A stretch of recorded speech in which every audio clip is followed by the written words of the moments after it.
following up with so many surgery, and my cochlear implant at the last one, and it's starting to become very popular, and I wanted to know, I knew a little bit about it, but I just wanted to know its stats on like how many people actually have it, and I just kind of want you guys to have the experience of what it takes to get an implant. This right here pretty much shows you how to do it. Cochlear implant pretty much come into a full system. We got the external microphone. We pick up the sound from like the environment. And that's what that is right there. That's a microphone deal. And then you got the external speech processor, which translate the energy into your cochlea, which will be the white wire that comes all the way down to connect to your cochlea. And then external transmitter, it's a magnet connected on the outside of the skull. And then the internal receiver simulator, it's about the size of a quarter. And that is, I know the picture is very small, but that's the X-ray of my skull. And I had to have surgery, and they go behind your ear. So I have a magnet underneath my scalp on the skull, and that's how this sticks on your head. It's sticking right there because it's a magnet underneath. So it's like right behind there, and it goes there, and that's how it all works. It's down there at the cochlea, and then that's it transmitted up to the microphone, and that's how you pick up the sound. This is pretty much a lot of they talk about like Rochester Institute of Technology and Gallaudet over at Washington D.C. And that's one of the schools that I'm going to. But it's just pretty much that to send how at Kendall Demonstration Elementary in 1999, they had no children with cochlear implant. In 2007, 2008, they now have 26. Gallaudet, 65 undergraduate students have a cochlear implant. That's about 6% of the total undergraduate, and that's in 2007, 2008. And that's the biggest university in the U.S. for deaf students.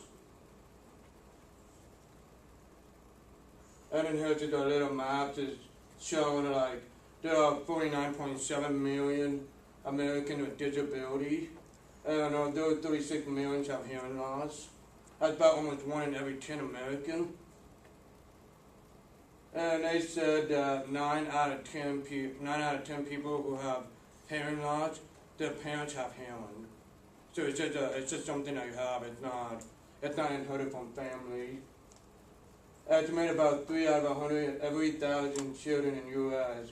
have been born with a hearing loss.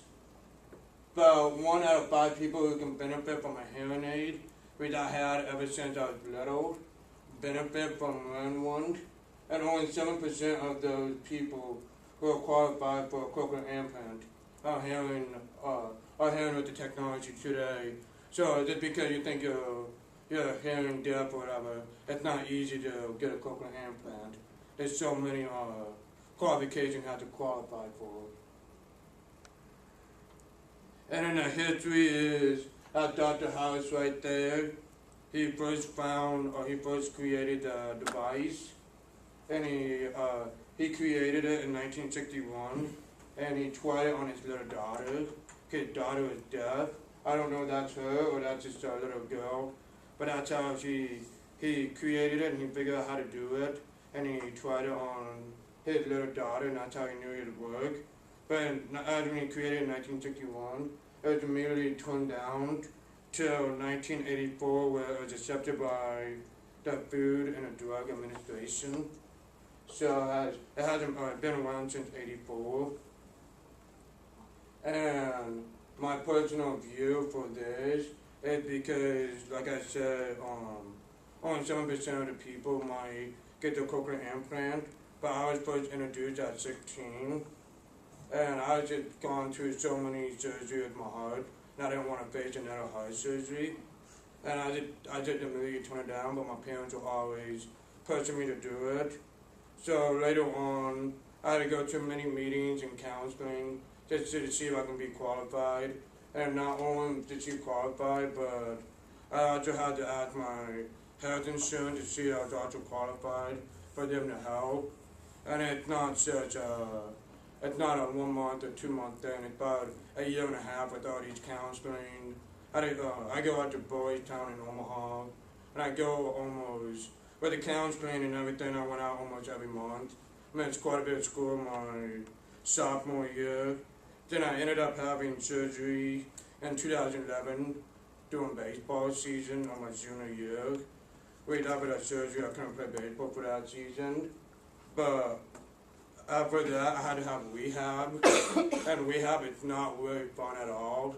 But it's really not that bad. It's just pretty much like a speed test. They have a lady there, and it's just read like sentences and cover up her mouth because I can hear so well by reading lips. And so with rehab, that's pretty much what they do. And then now I'm pretty much done with rehab. I did that for about 4 months. But then after that, I just keep on going back, and I just went 2 weeks ago for a checkup, and now I'm to the point, I have it for 2 years, but I'm now to the point where I don't have to go for about every year or so. And I have been through this process, and I now want you guys to realize what it feels like, because it's not an easy process to go through and have this implant. And sometimes people who get this implant, it won't work with them, and so they have to go back. They have to go back in and have to redo it.